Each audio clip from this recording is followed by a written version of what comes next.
Bien, habíamos estado viendo sobre los principios de invencibilidad, ¿no? Habíamos tomado esta, habíamos tomado esta clase, perdón, habíamos tomado este principio de Efesios 6. En Efesios 6, Pablo nos dice, Pablo nos exhorta a estar firmes. Efesios 6:10 dice, por los demás, hermanos míos, permanezcan firmes en Jesús, ¿no?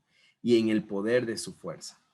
Entonces, algo que es sumamente importante es que nosotros debemos entender de que el principio de invencibilidad nos habla acerca de que nosotros podemos permanecer bien a pesar de todas las circunstancias cuando no dependemos de nosotros, cuando el estar bien no depende de nosotros, o cuando el estar bien no depende de las circunstancias, o cuando el estar bien no depende eh, de lo que pasa a nuestro alrededor, ¿no es cierto? Sino depende de Jesús. Entonces, algo importante que yo les decía, y con esto cierro el resumen, es que la persona, la Biblia, Jesús muestra a dos personas. Dice una persona prudente y una persona imprudente o insensata. Dice, la persona prudente construye su casa sobre la roca. Y vinieron vientos, vinieron lluvia, vino el mar, sopló, ¿no es cierto? Sopló vientos y dice que el que construyó su casa sobre la roca, ¿no es cierto? Su casa permaneció, no se movió. Y después dice, y la persona que no obedece mis palabras, le consideraré una persona insensata. Y dice, vinieron vientos, soplaron vientos, vino la lluvia, ¿no es cierto? Vino tempestades y de repente la casa se destruyó porque no tenía fundamento, porque su fundamento era la arena. Y este es el principio de invencibilidad.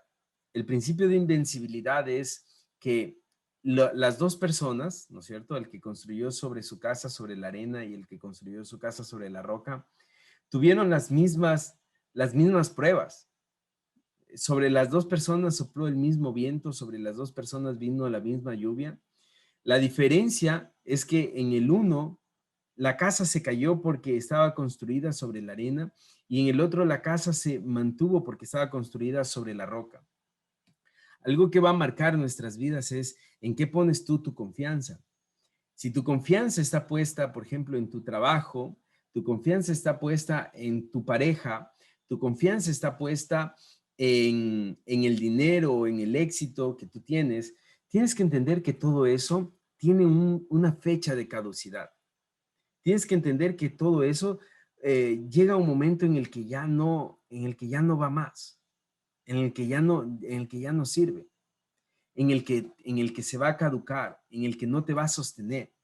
En cambio, si tú pones tu confianza, pones tu esperanza, pones tus sueños, construyes tu vida en Jesús, tú tienes que entender de que Jesús es eterno y que por más de que vengan vientos fuertes, tempestades, por más de que vengan muchas cosas fuertes, Dios va a permanecer. Dios va a permanecer firme, invariante, no cambia, no se mueve y eso va a hacer que tu vida permanezca. Amén. Entonces, ese es el principio de invencibilidad, poner nuestra esperanza en Jesús y permanecer firmes en Jesús. Habíamos hablado acerca de la verdad y habíamos visto que el ser transformados por la verdad es recibir la revelación de Jesús en nuestras vidas, ¿no es cierto? Que revela que nosotros somos hijos de Dios. El recibir la revelación de Jesús en nuestras vidas es recibir que nosotros estamos por encima del pecado, que no somos parte de una naturaleza caída pecaminosa, ¿no? Y ahora vamos a ver el segundo punto, que es la justicia. La justicia. Entonces, en el segundo punto vamos a ver qué es la justicia. ¿Alguien puede decirme qué es justicia? ¿Qué es justicia? Les pongo así. Ustedes han oído esta frase, que le caiga todo el peso de la ley, el peso de la justicia, que caiga sobre él el peso de la justicia. ¿Han oído esa frase? ¿Sí? ¿Saben saben cuál es ¿saben cuál es la definición de justicia? Les voy a anotar aquí algo. Yo soy profesor y Sinónimo así de que, lo correcto. sí, muy bien, exacto. Justicia, perdón, la ley es una línea. La ley es una línea, ¿no es cierto? De repente, esa es la ley. Esta es la ley, ¿no es cierto? De este lado está la justicia o los justos. Y de este lado está la injusticia.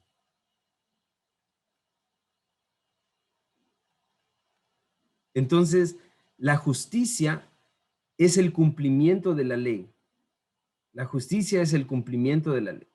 Entonces, tú por justicia o una persona por justicia llega a ser justo, ¿no es cierto? Una persona por justicia llega a ser justo. Ahora, el rompimiento de la ley es la injusticia y una persona por romper la ley, ¿no es cierto? Llega a ser injusto o llega a ser impío, dice la Biblia. Impío, injusto, pecador, ¿no es cierto? Todos estos sinónimos. Entonces, la ley es como una línea, ¿no es cierto? La ley no se puede torcer. Entonces, cuando nosotros hablamos de justicia, hablamos del cumplimiento de la ley. Pero hay algo importante que cuando Jesús viene, antes de Jesús, ¿no es cierto? Las personas interpretaban a la ley como el cumplimiento de ciertas normas, no tienes que mentir, no tienes que odiar a tu prójimo, tienes que amar a tus padres, y solo interpretaban la ley como el cumplimiento, como un cumplimiento de normas. Entonces, antes de Jesús interpretaban la ley como normas, ¿no es cierto? Como normas. Pero cuando Jesús viene, ¿no es cierto? Esto es antes de Cristo. Cuando Jesús viene, interpreta la ley después de Cristo como la interpretación de amor.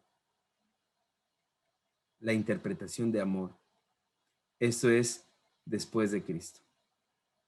Entonces, ¿qué es lo que dijo Jesús? Jesús dijo, ustedes escucharon, le preguntan a Jesús, cuáles son los 10 mandamientos? Y Jesús dice, los 10 mandamientos se resumen en dos.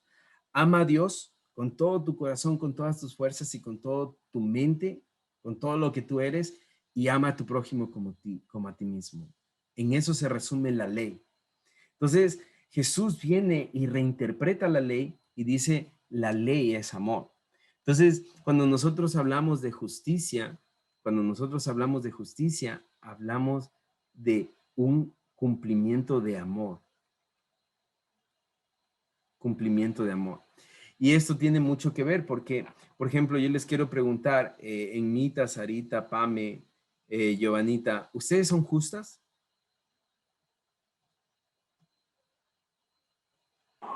Perdón, ¿cómo dijiste? ¿Ustedes son justas?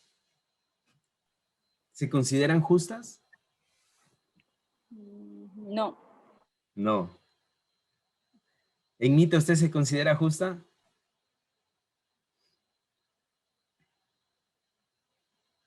¿Sí? Muy bien. El asunto es el siguiente, es que, miren, eh, este es algo que lo aprendí en un libro que les recomiendo, que por cierto está aquí, no es que los quiera presumir, pero está aquí, miren. Se llama La Cabaña. Este libro es excelente, hay una película de ese libro, pero la ley, la ley es tan difícil de cumplir, esa ley es tan difícil de cumplir porque es tan recta. Por ejemplo, digamos que la Giovanita está aquí, ¿no es cierto? Está en la justicia. Pero la Giovanita dice, solo fue una mentira blanca, una mentirita pequeña. ¿Saben qué hace la ley? La ley dice, si es mentira, ¿no es cierto? La ley dice, bueno, es que si es mentira, ya no eres justa. Entonces vienes a este lado. La ley no se puede torcer. es tan difícil de cumplir. Entonces, ¿saben por qué Dios puso la ley? Porque el cumplimiento, el único cumplimiento de la ley, lo hizo Jesús. La ley fue hecha para que Jesús cumpliese la ley y Jesús fuera el único justo, el único hombre justo bajo la ley. Por eso es que cuando Jesús viene y viene donde Juan, y Juan le dice, yo creo que tú debes bautizarme a mí, Jesús le dice, deja que sea así porque yo he venido a cumplir la ley. Entonces, Jesús fue el único que fue justo por la ley, que estuvo aquí, fue el único Jesús. No hay nadie más. Todos los hombres hemos mentido, todos los hombres hemos pecado, todos los hombres hemos roto la ley, hemos cruzado esa línea, de tal manera que todos estamos en este punto, ¿no es cierto? Todos estamos en este punto de injusticia, ¿no es cierto? Pero la justicia, al ser amor, es que Jesús nos trae de regreso hacia acá, hacia la justicia, y nos justifica. ¿Por qué? Por amor. Y todo otra vez se resume a justicia igual a amor, por medio de Jesús.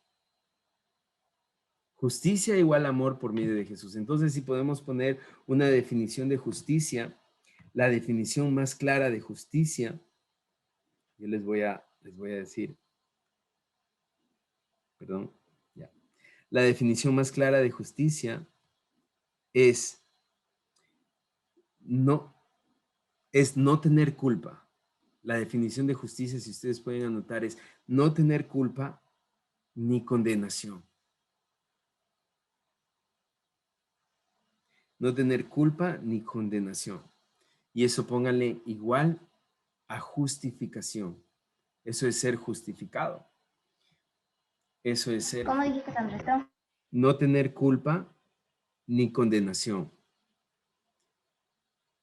Y eso es igual a ser justificado.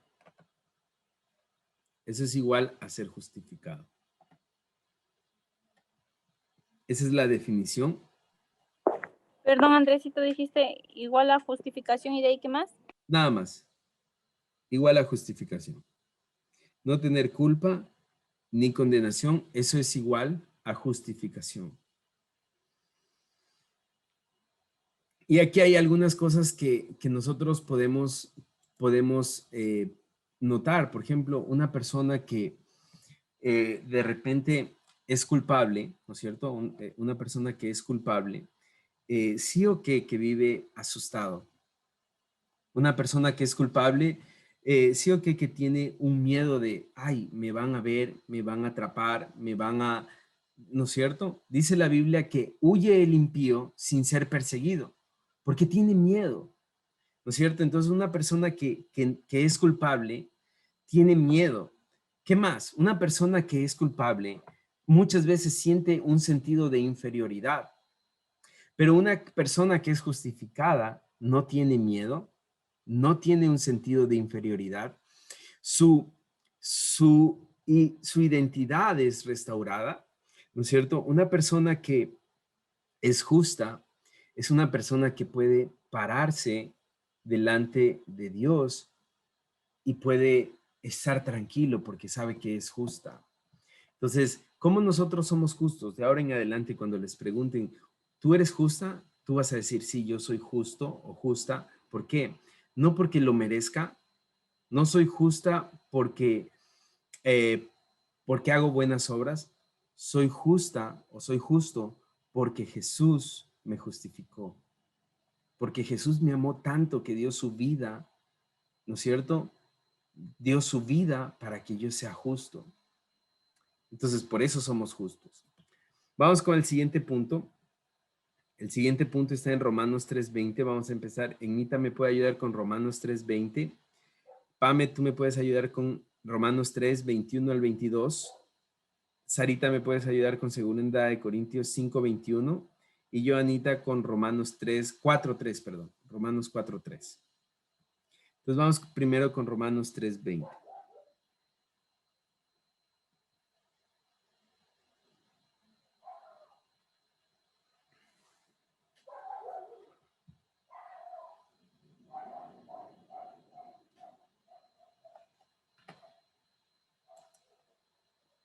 Enmita, ¿prendemos el audio para poderle escuchar? Eso, ¿Me ahí escucha? sí. Sí. No, ahí Santiago. le apagó, perdón. Otra vez vuélvale a picar. Ahí, Ahí, ahí. ya. Romanos 3:20. Dice, instructor de los idoctos, maestro de niños, que tienes en la ley la forma de la ciencia y de la verdad. Amén. ¿Romanos 3:20? Sí. Ah, no, No, perdón. no es Romanos No, 3:20. perdón. Romanos 3:20. Romanos 3:20 de ya que por las obras de la ley ningún ser humano será justificado delante de él, porque por medio de la ley es el conocimiento del pecado. Amén. Amén. Dos cosas, ¿no es cierto? Dos cosas importantes. El primero dice,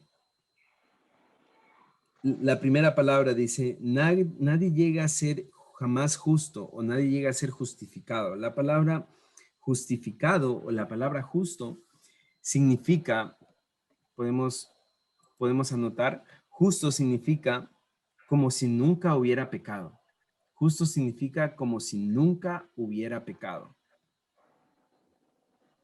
Justo significa como si nunca hubiera pecado.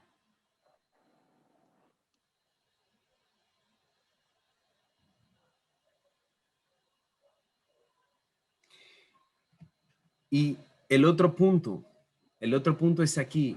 Esa línea que yo dibujé y se llama ley. ¿Por qué existe la ley? ¿Por qué es necesaria la ley? ¿Alguien sabe por qué es necesaria la ley? La ley es necesaria para separar lo que está bien de lo que está mal, lo justo de lo injusto, la santidad del pecado. Por eso existe la ley. Entonces, esa es la segunda parte que dice ahí en este versículo 3:22 puntos. Justo es como si nunca hubiera pecado y la función de la ley era hacerme consciente de lo que está mal. La función de la ley era hacerme consciente de lo que está mal. La función de la ley era hacerme consciente de lo que está mal. Entonces, ustedes ya saben cuál es la función o para qué existe la ley. Antes de la ley, por ejemplo, se casaban entre primos, entre hermanos, ¿no es cierto? Y estaba bien. Pero de repente Dios da la ley y en la ley ya está mal visto, ¿no es cierto? O la ley ya nos dice que eso es, ¿cómo se llama eso? Incesto, ¿no? Eso es incesto. Entonces, la ley me dice, antes de la ley, matar creían que estaba mal, pero la ley viene y dice, matar está mal, matar es pecado. Entonces, la ley es la que abre mis ojos y me hace consciente de lo que está bien y de lo que está mal. ¿Amén? Bien, vamos a ver en Romanos 3:21 y 22. Dice, pero ahora, tal como se prometió tiempo atrás en los escritos de Moisés y de los profetas, Dios nos ha mostrado cómo podemos ser justos ante Él sin cumplir con las exigencias de la ley. Dios nos hace justos a sus ojos cuando ponemos nuestra fe en Jesucristo. Y esto es verdad para todo el que cree, sea quien fuere. Amén. Aquí hay una cosa importante y ustedes pueden anotarla. ¿Qué es lo que me justifica? Me justifica que yo crea en Jesús. Entonces, lo que realmente me justifica es mi fe en Jesús. Mi fe en Jesús es lo que me justifica. Entonces, la justicia de Dios viene por la fe. Me justifica mi fe en Jesús. Mi fe en Jesús. Ahora, aquí yo quiero darles, bueno, me justifica mi fe en Jesús. También podemos poner, la justicia de Dios viene por la fe. La justicia de Dios viene por la fe. Ahora, yo quiero preguntarles, ¿cómo yo tengo fe o cómo yo sé que estoy caminando en fe?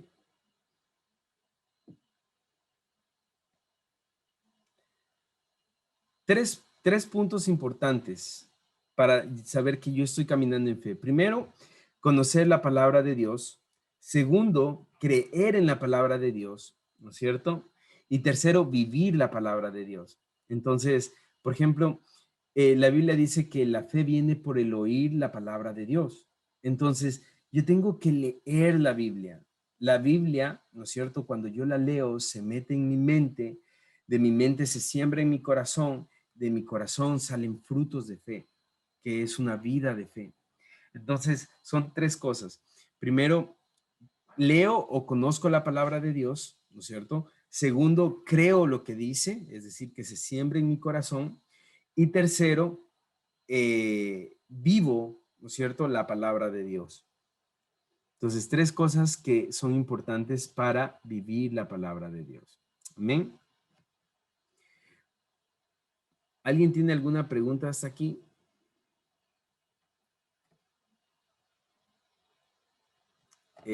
Activamos el audio para... Andresito, ¿le repites por fin donde dice creo o qué dijiste? Creo Yeah. o algo más. Primero, conozco la palabra de Dios, luego creo la palabra de Dios y luego vivo la palabra de Dios. Entonces, el conocer la palabra de Dios es leer la Biblia, ¿no es cierto? Es leer, es ver prédicas también, ¿no? Hay prédicas muy buenas, leer libros, ¿no es cierto? Leer libros. Una vez que eso pasa, esto se viene a mi mente, ¿no es cierto? De mi mente, lo que siempre está en la mente se siembra en nuestro corazón y esto trae frutos y estos frutos es ya una vida de fe. Amén. ¿Alguien más tenía una pregunta, tal vez en mitad? No está activado el audio en mitad. Tampoco, desactivó la cámara más bien.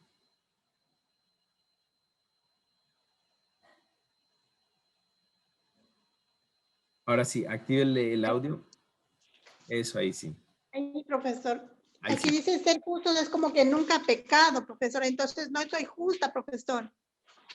Ya, esa es la maravilla o es el milagro de Jesús.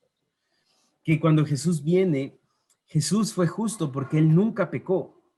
De hecho, fue, según teólogos, es el único hombre, ¿no es cierto?, que nunca Claro que pecó, que cumplió la Biblia, que cumplió la ley. Nunca pecó. Ahora, el asunto es el siguiente, que Jesús, siendo justo, muere en la cruz como un pecador. Y ahora Jesús dice, cuando ustedes creen en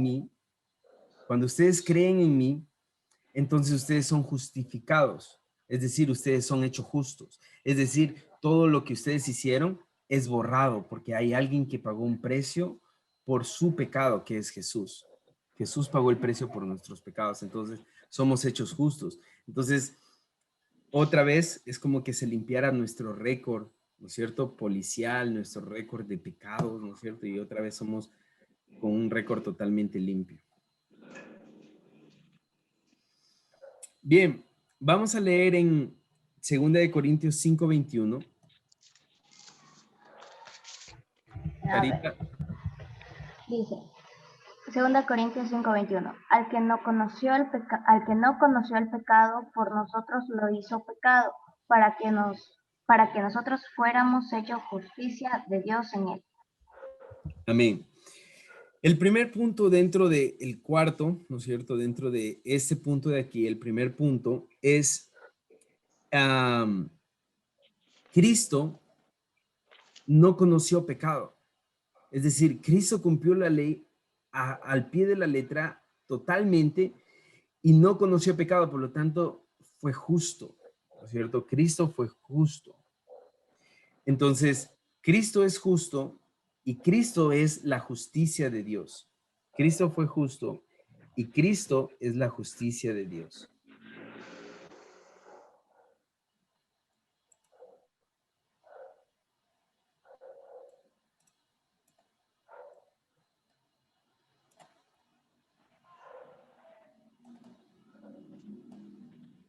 ¿Puedes volver a repetir, por favor, Andresito? Sí.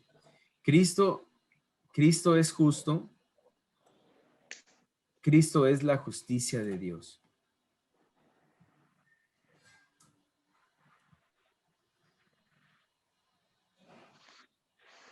Cristo fue justo, o es justo, perdón. Cristo es la justicia de Dios.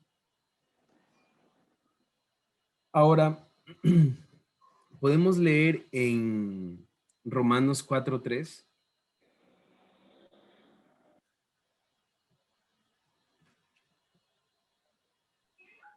Romanos 4:3. Ajá. Porque, ¿qué dice la Escritura? Creyó Abraham a Dios y le fue contada justicia. Amén. Amén. Dice que porque Abraham creyó, eso le fue contado por justicia, ¿no es cierto? Entonces, el creer en Dios, eso nos hace justos. Entonces, en el segundo punto, donde está Romanos 4:3, pongan el creer en Dios nos lleva a la justificación. Creer en Dios nos lleva a la justificación. Creer en Dios nos lleva a la justificación.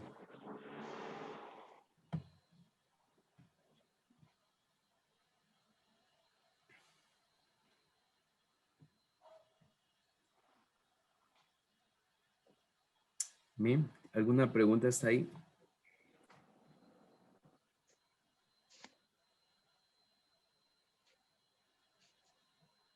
¿No? Yo quiero aquí hacer un paréntesis y contarles que en la Biblia hay dos pactos de los que habla la Biblia. El primer pacto es un pacto en el Antiguo Testamento que vino a través de Moisés. Y en este pacto Dios da la ley. Y por eso se conoce como la ley de Moisés. Y el segundo pacto es el que viene a través de Jesús. Y a través de Jesús, lo que Jesús hace no es quitar la ley, sino es interpretar la ley. O sea, todo el tiempo, más de 400 años, los seres humanos malinterpretaron la ley y pensaron que la ley eran normas que nosotros debíamos cumplir para agradar a Dios o acercarnos a Dios. Pero Jesús viene y dice, el resumen de la ley y el nuevo pacto es amor. Ama a Dios con todo tu corazón, con todas tus fuerzas, con toda tu mente y ama a tu prójimo como a ti mismo. Entonces, esa reinterpretación de la ley es un nuevo pacto que Jesús hace con nosotros. Y de hecho, eso lo dice Jesús. Yo he venido para hacer un nuevo pacto con ustedes. Entonces, en el punto número 5, ¿no es cierto? Donde dice pacto significa que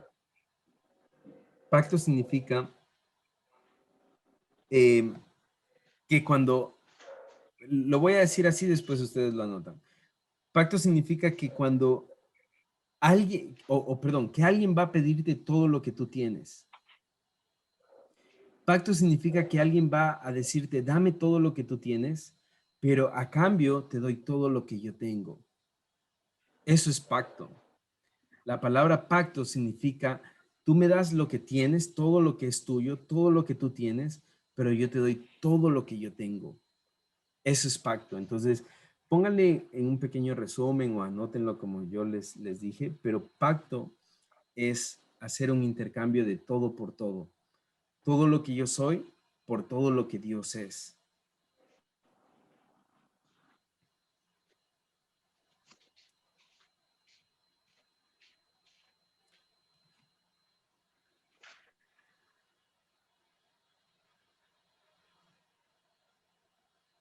Amén.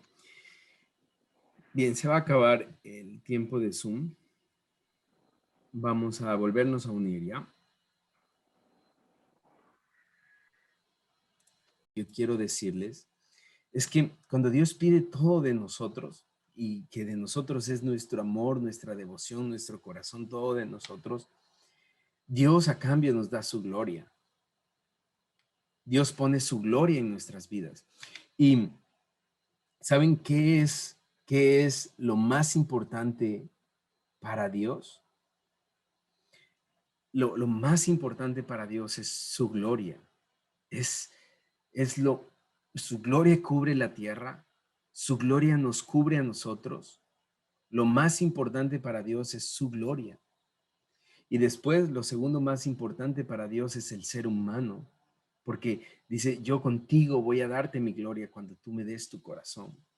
Entonces, cuando Jesús viene y dice, yo voy a hacer un nuevo pacto con ustedes, Jesús dice, ustedes me reciben, ustedes creen en Dios, aman a Dios y me reciben a mí. Entonces, la manifestación de la gloria de Dios es Jesús en nuestras vidas. La manifestación de la gloria de Dios es Jesús en nuestras vidas. Entonces, cuando nosotros le decimos a Dios, te amamos con todo nuestro corazón, con todas nuestras fuerzas, con toda nuestra mente, con toda nuestra alma, te amamos. Y creemos en ti, creemos en Jesús. La Biblia dice que Jesús mora en nosotros, que Él está golpeando la puerta de nuestro corazón para que nosotros le dejemos entrar. Y cuando nosotros le dejamos entrar, entonces la gloria de Dios está en nosotros. Y esta es la promesa más grande que se encuentra en la Biblia. El Creador viviendo en la creación. Dios poniendo su gloria en la creación. Es la promesa más grande. Es la pasión más grande que todo ser humano puede buscar. Es la gloria de Dios reflejada en mí. Y la iglesia es una estructura para que se muestre la gloria de Dios. Porque la gloria de Dios se muestra a través de la vida de Pamela, la gloria de Dios se muestra a través de la vida de Ignita, la gloria de Dios se muestra a través de la vida de Joana, la vida de Sarita, la vida de Giovanna. Se muestra la gloria de Dios a través de nuestras vidas. Y cuando la gente, cuando el mundo ve desde afuera la iglesia brillando con la gloria de Dios, va a haber una sola luz, una sola gloria, un solo Dios. Y esa es la promesa al final de los tiempos. Al final de los tiempos la Biblia dice que Dios va a derramar tanto su espíritu sobre la iglesia que el mundo va a ver la gloria de Dios a través de su iglesia. Amén. Entonces, pacto significa que cuando nosotros damos todo a Dios, Él da todo de Él en nosotros. Amén. Vamos, Pamelita, puedes ayudarnos con Romanos 10, 3 y 4. Joanita no has leído, ¿verdad? Joanita, ¿puedes ayudarnos con Romanos 5, 17? Sarita, ¿puedes ayudarnos con Salmos 112, 6, 8? Y Ignita, ¿nos puedes ayudar con 1 Corintios 15, 34? Y Giovanita está aquí. Bien. A ver, Romanos 10, 3 y 4. Pues no entienden la forma en que Dios hace justas a las personas ante Él. Se niegan a aceptar el modo de Dios y en cambio se aferran a su propio modo de hacerse justos ante Él, tratando de cumplir la ley. Sin embargo, Cristo ya cumplió el propósito por el cual se entregó la ley. Como resultado, a todos los que creen en Él se les declara justos a los ojos de Dios. Amén. Aquí hay dos cosas. Y la primera es que dice que el ser humano no cree que el regalo de Dios, que la justificación venga tan solo por creer en Dios. Es como que el ser humano dice, a ver, razonemos un poco, no es tan fácil. O sea, y tiene mucha lógica, ¿no? Como una persona mala, una persona que mata, una persona, no sé si a ustedes les pegó fuerte esto de Efraín Ruales, ¿no es cierto? Como una persona que manda a matar a Efraín Ruales merece el perdón de Dios por tan solo creer en Jesús. Es decir, mañana esta persona se arrepiente con todo su corazón y decide creer en Jesús y de repente ya es justificado, no tiene sentido. Entonces el ser humano dice, debemos tener un cumplimiento de normas y debemos tener un cumplimiento, mientras que Jesús dice, no, solamente es por fe, porque tú tengas fe en mí. Entonces, esto es prácticamente lo que dice Romanos 10, 3 y 4, que la diferencia entre el pacto que Dios hace con nosotros y el pacto que Dios hace en el Antiguo Testamento es que el pacto que Dios hace con nosotros es un pacto de amor, es un pacto de restauración, es un pacto donde Dios dice, yo vengo a redimir. ¿Sí saben cuál es el concepto de redención? Redención es devolver el valor original a algo o a alguien que ha perdido su valor. Entonces el ser humano perdió su valor por el pecado, por malas decisiones, por muchas cosas perdió su valor el ser humano. Pero Jesús dice, yo vengo a devolver ese valor, el valor que tú tienes. Vengo a devolverte ese valor, el valor que perdiste en el pecado. Entonces, mientras que el pacto que el hombre hace es un pacto de reglas, es un pacto que tiene normas, es un pacto que tiene castigo, ¿no es cierto? Ese es el pacto del hombre. Entonces, ahí podemos anotar que hay una diferencia entre el pacto que Dios hace con el hombre y el pacto del hombre. Y es que el pacto de Dios es amor. ¿Saben cuál es la manifestación del amor de Dios hacia nosotros?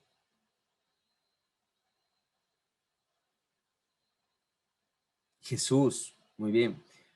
Pero hay algo más que revela, porque dice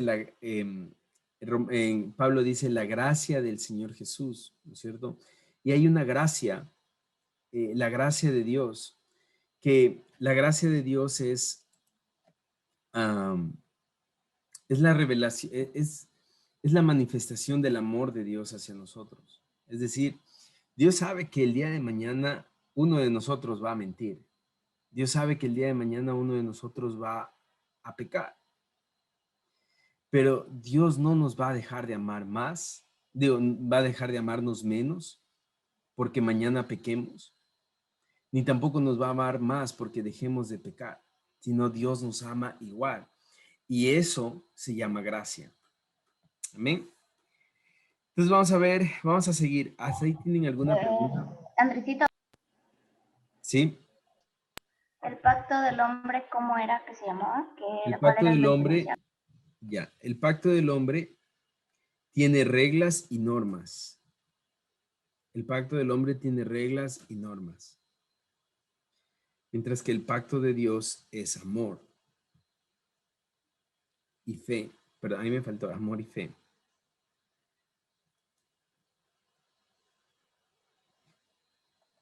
Amor y fe.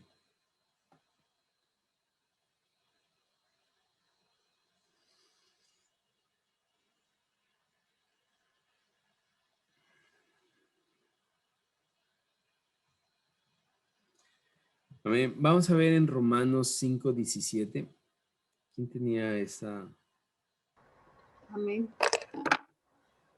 Pues el pecado de un hombre, pues el pecado de un solo hombre, Adán, hizo que la muerte reinara sobre muchos, pero aún más grande es la gracia maravillosa de Dios y el regalo de su justicia, porque todos los que reciben vivirán en victoria sobre el pecado y la muerte por medio de un solo hombre, Jesucristo. Amén. Amén. En el punto número 7, lo que nosotros debemos entender es que así como Adán pecó y por el pecado de Adán, el pecado entró en toda la humanidad, ¿no es cierto? Así también por la muerte de Jesús, por el sacrificio de Jesús, la redención está para toda la humanidad. Ahora, nosotros debemos entender de que mañana vamos a pecar. Vivimos en un mundo de pecado. Mañana vamos a pecar. La siguiente semana vamos a pecar, ¿no es cierto? Y eso no es un justificativo para decir, entonces pequemos bien. No, no, no. Vamos a pecar, pero es porque está en nuestra naturaleza, es porque vivimos en un mundo caído. Pero el asunto es que nosotros debemos tener un corazón que siempre intenta agradar a Dios, que siempre agrada a Dios. Entonces, ¿cómo es un corazón que siempre agrada a Dios? Es un corazón que cuando peca, cuando dice una mentira, cuando dice algo que está mal o cuando se equivocó, enseguida siente un arrepentimiento por haberlo hecho y se arrepiente y dice, Señor, perdóname porque eso está mal, y vive en un continuo arrepentimiento. Y este arrepentimiento le lleva a no caer en el mismo error todo el tiempo, sino le lleva a vivir una vida como ir subiendo, ¿no? Como ir subiendo. Entonces, esa es la vida de un justo. Entonces, nosotros como justos debemos entender de que la justicia debe ser parte de nuestra identidad. Entonces, ahí ponen Romanos 5:17, la justicia debe ser parte de nuestra identidad. La justicia debe ser parte de nuestra identidad. Y vamos a ver por qué. Quiero que, ¿quién tenía Salmos 112, 6 y 10? Yo. A ver. Salmo 112, 6, 8. Sí, del 6 al 8.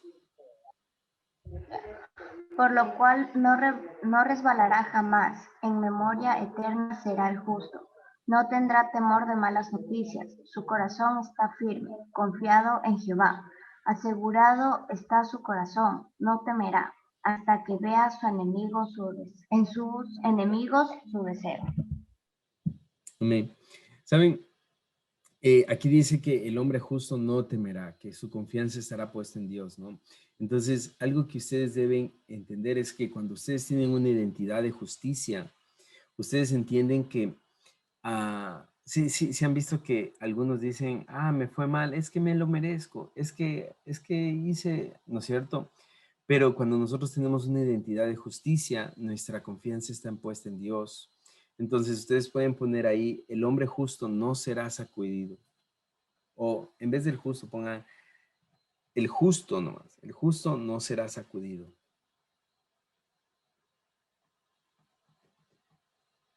El justo no será sacudido. Hay otro salmo que dice, bienaventurado el hombre o el justo que tiene su confianza en Dios. Dice, porque cuando vengan tiempos de calamidad, porque cuando vengan tiempos difíciles, no será conmovido, no será justamente esta palabra, sacudido, ¿no? Vamos a ver en 1 Corintios 15, 34. En Mita, está desactivado el audio.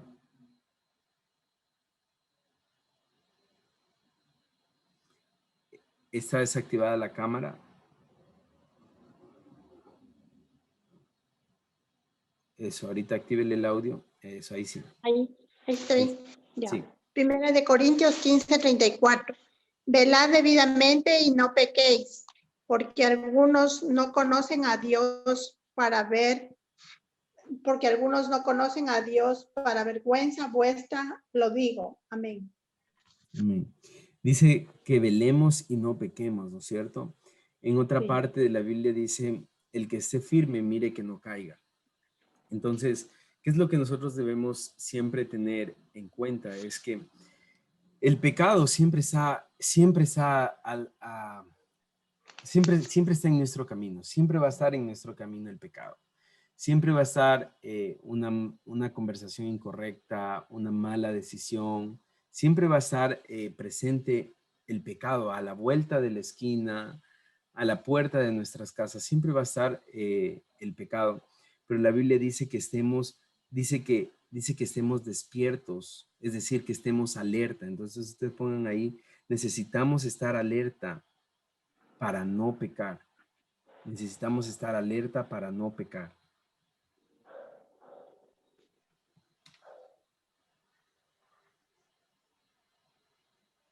Necesitamos estar alerta para no pecar. Entonces, ya para terminar, yo quiero terminar con esto. La justificación, antes de Jesús, la justificación era un estado del ser humano.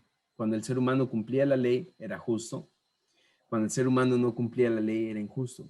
Cuando Jesús viene, la justificación se hace parte de nuestra identidad por medio de la fe en Jesús. Entonces, Nosotros somos justos cuando tenemos fe.